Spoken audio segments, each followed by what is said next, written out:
I'm going to show you, I love taking my tile snips out. You got an itty bitty color on the tip. You just come in, bink. Now I got my color. You don't have to lug an extra rock home. Here's your tip. Tile snips make small, clean cuts that won't damage your specimen like a chisel can. We traditionally handcraft jewelry from self-collected minerals and share our process online. Save and follow to learn the art of jeweling with us. Birds are talking to us. Oh yeah, there's a little bit of exposure. This slope right here I like to take.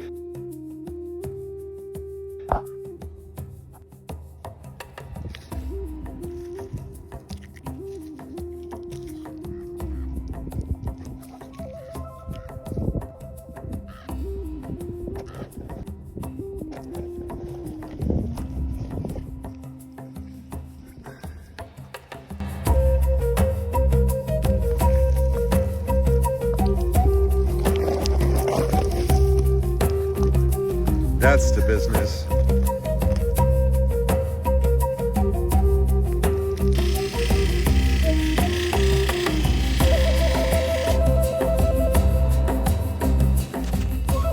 Finding some winners. Chrysocolla Malachite, highly silicated.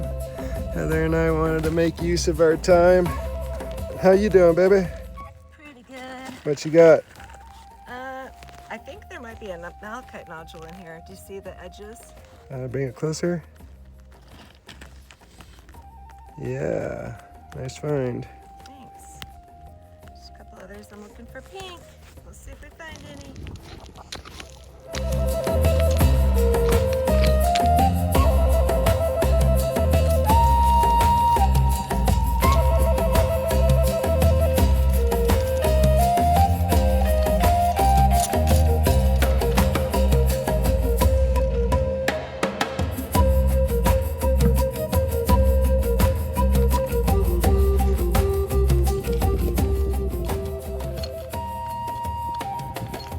Artisan-mined, 100% natural, and traditionally handcrafted by Eric Sufani. A piece of Chrysocolla Malachite with Druzy. It's got.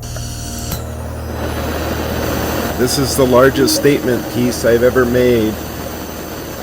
It's over 160 carats. I mined these 2 gems at Columbia 23 mine just outside of Las Vegas. Heating a piece this size can be tricky. While soldering, you got to heat the entire piece, and once it flows, move to the outside of the bezel to draw the solder underneath your seam. This is my first time using this pattern strip, which is really nice. However, it's very thick and acts like a heat sink, so all our heat is being sucked into that bar. Now that I see my bezel's pretty well adhered, I'm going to put a lot of emphasis on heating both the back and the front of this pattern strip bar. Pin it down into place, and it looks good.